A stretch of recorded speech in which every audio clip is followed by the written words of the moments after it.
after we finished really talking about is reading still reading, we found that that wasn't enough. We really wanted to go a little bit deeper and ask ourselves, well, within this world of reading, where does fiction fit right now?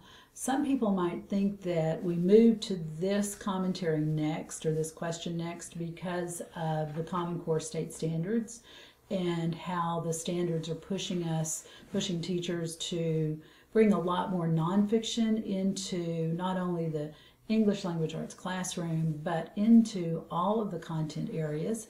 And I guess, honestly, that was a little bit in our minds, but this book began far before the Common Core was a part of anyone's conversation. We were really looking at in a world that is filled with nonfiction and quality nonfiction, what is the role of fiction and where does it fit, and how does fiction help kids make sense of the world? And we probably ought to acknowledge that we still strongly believe that fiction has a critical role in developing the reader. And not to shape your conversation about this issue too much, it seems to us that fiction is the realm of text in which the student gets to enter most deeply, regardless of who he or she is. Fiction ultimately is about the reader. It sets up situations the reader can imagine himself in. It presents problems the reader can imagine herself dealing with. It invites the reader in, and it invites every reader in. The nonfiction piece is an invitation to those folks who happen to be interested in the topic it addresses. But if it's a book on diesel engines and you aren't interested in them, you may have a hard time responding to that invitation. Fiction, because it's about love and hate and good and evil, justice and revenge, has an entryway for almost everyone, we believe. So we hope that as you talk about it, you'll begin to consider the possibilities fiction offers for your own students. Well, and I think that fiction offers us a chance to think about some of the most complex issues in front of humans today in a very safe environment.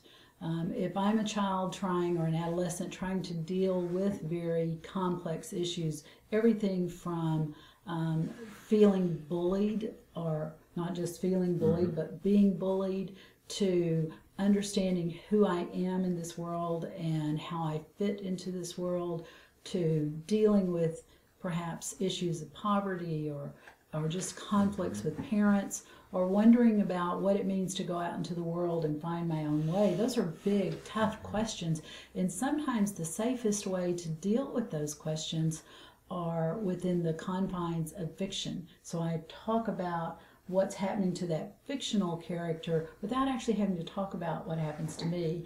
I'll never forget a seventh grader one time who was reading a really tough book, and I don't mean that the vocabulary was tough, I mean the content was really some raw things, and I said to this young man, I said, "You're reading a tough book," and he said, "I know." And I said, "How are you with this?" And he said, "I would rather read about it in a book than deal with it in real life." He said, in real life, you might not be able to walk away when it gets too hard. Within the covers of a book, when it gets too hard and it pushes me too much, I can close it. And then I can come back to it when I'm ready. But by meeting it here, I perhaps know what to do when I will meet it in real life. And I thought that young man had understood better than I perhaps had at that point the real power of fiction. I love the line that's on page, what number does it say? I don't have my glasses. Page 18. And it's Bob's line, so I'll tell you, I love this line. The humanities, it turns out, do tend to humanize. And I think that that's what fiction does, is it allows us to develop that empathetic bond with one another by developing that empathy with the character on the page. The student you're referring to talked about dealing with a situation in the book so that he might be better able to deal with it later. Right.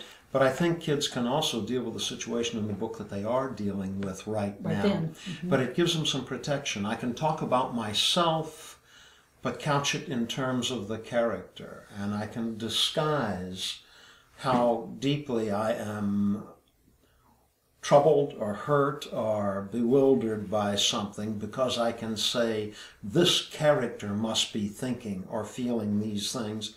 And that enables me to talk about what I'm going through, but it protects me a little bit from the kind of exposure.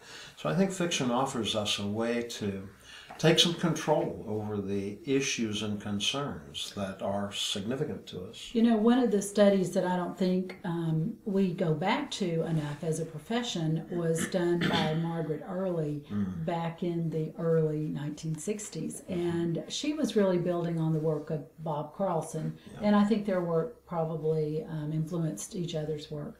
But both of them came to say that on our way to becoming a lifetime reader, we sort of go through some natural developmental stages broadly. Early on, we read just to enjoy plot. And you'll know if kids are at this stage because when you say, what did you like about this book, you get the, and then this happened, and then this happened, and then this happened, and then this happened sort of response. A little bit later, and now we're talking about kids who are middle school kids, they really read vicariously. So they read to be the main character. And you'll know if a kid is at that level. This was my favorite conversation ever. If you hear something like this, the student, a little girl, she was a 6th or 7th grade girl, walked into the school library, and I just happened to be in there. And she went up to the librarian and said, I was wondering if you have any books about a girl who's gone to middle school and her very best friends have decided to go out for cheerleader, and they didn't tell her that they were going out for cheerleader. So she didn't go out for cheerleader, and they all made cheerleader, and now they're having parties on Friday nights and not inviting her. Do you have any books just like that? And I thought, boy, there's that child's life right there, because she wants to see, how's it going to end? You know, am I going to be okay? So they read vicariously, actually, for a very long time. And for those of you who are wondering what it pushes to next, eventually kids begin reading for philosophical reasons, meaning they begin to wonder about the big themes. This is something that I think we need to be aware of when we push kids to thinking about theme when they're in upper elementary and in middle school. Developmentally, they just might not be there. It's all about me when I'm in middle school. When I think to that bigger theme, am I my brother's keeper, I need to be a little bit older to get there naturally. And so when we think about fiction, fiction lets me have that vicarious moment. It lets me be someone I'm not and figure out what that's like, or it lets me find the person that I am right there in that text and begin to explore those difficult moments in a very safe environment. We hope you enjoy reading this section. I'm Kylene Beers. And I'm Bob Probst.